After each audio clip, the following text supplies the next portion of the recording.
bonjour à tous, donc à nouveau.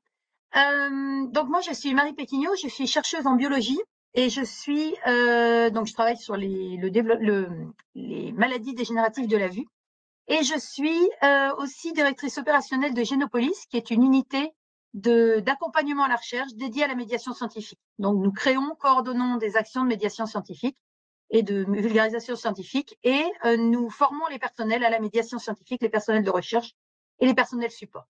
Je vais laisser Agnès se présenter. Donc bonjour à tous. Donc je suis chercheuse INRAE, j'ai une formation en physique et je travaille dans une unité qui concerne la valorisation en fait des céréales et des légumineuses. Et donc c'est mon activité de recherche.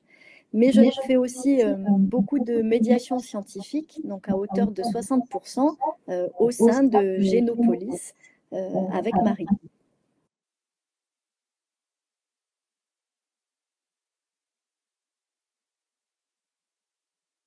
Donc Génopolis, c'est une unité de public, donc toutes nos actions sont gratuites et nous intervenons dans les écoles, lycées et collèges, ainsi que pour des actions grand public comme la Nuit méditerranéenne des chercheuses, mais je vais vous en reparler.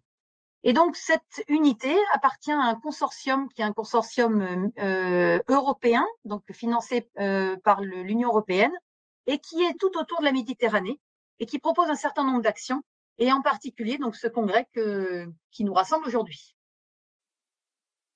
Donc, comme vous voyez, nos partenaires sont tout autour de la Méditerranée. Donc, en France, on a le CHU de Toulouse et le chapitre français de l'association des alumni Marie Curie.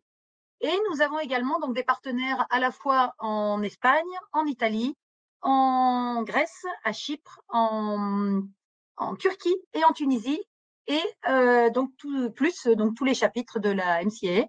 Et nous avons aussi l'association des femmes rectrices des universités européennes.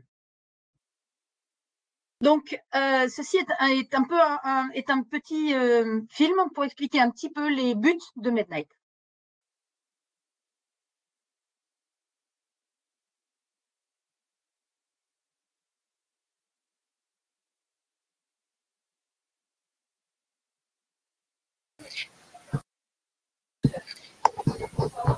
On n'entend pas le son, Marie.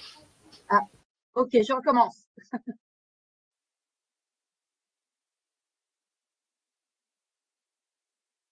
Alors, pourquoi on n'entend pas le son? Alors, on va faire dans l'autre sens. On n'entend pas le son. C'est vrai.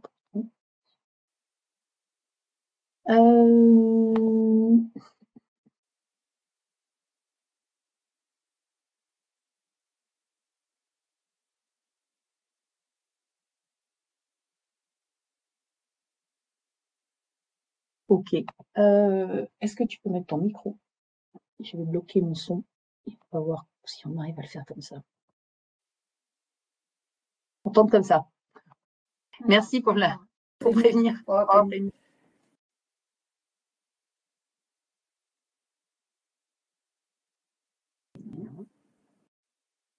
Pardon, on recommence.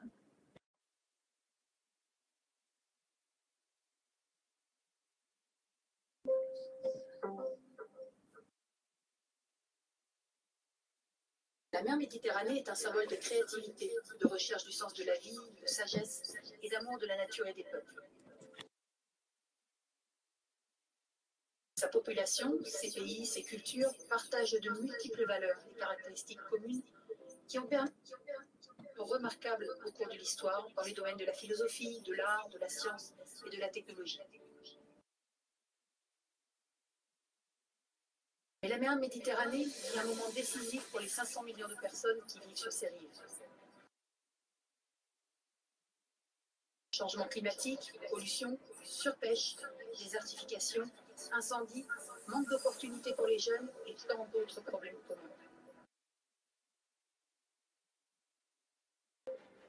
Aucun pays ne peut les résoudre ou s'y attaquer seul. Seule l'union fait la force.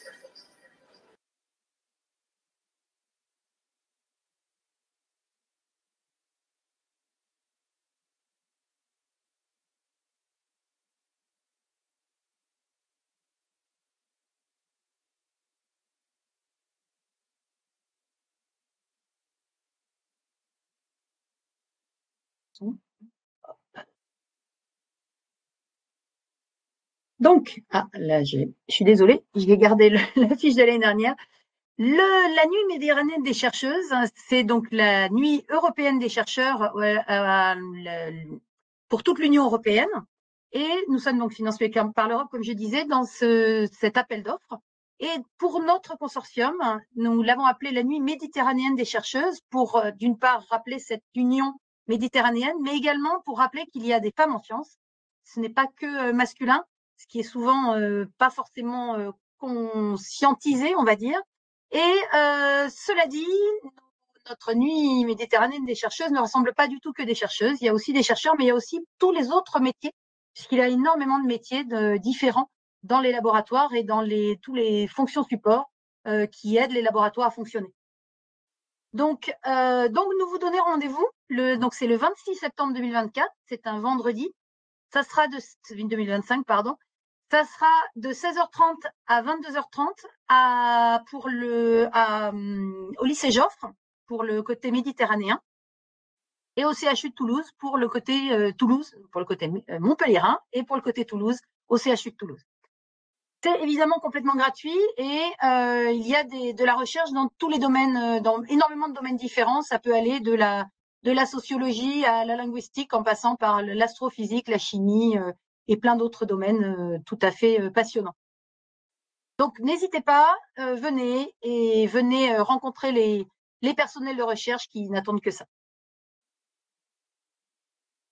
Alors, ce congrès, vous avez sûrement déjà vu le programme. Donc, nous allons avoir 7 doctorantes et doctorants qui vont présenter leur sujet. Donc, ça sera entre à peu près 5 à 7 minutes de présentation. Et ensuite, vous aurez 7 à 8 minutes de questions. Donc, n'hésitez pas à poser toutes vos questions. Ce sont des jeunes chercheurs et chercheuses qui sont passionnés, comme vous le verrez, et qui ont vraiment envie de vous présenter ce qu'ils font. Donc, ne vous retenez pas et posez toutes vos questions. Donc, sur ce, je vous propose de commencer donc par Gabriel Graffanino. Donc, je vais le mettre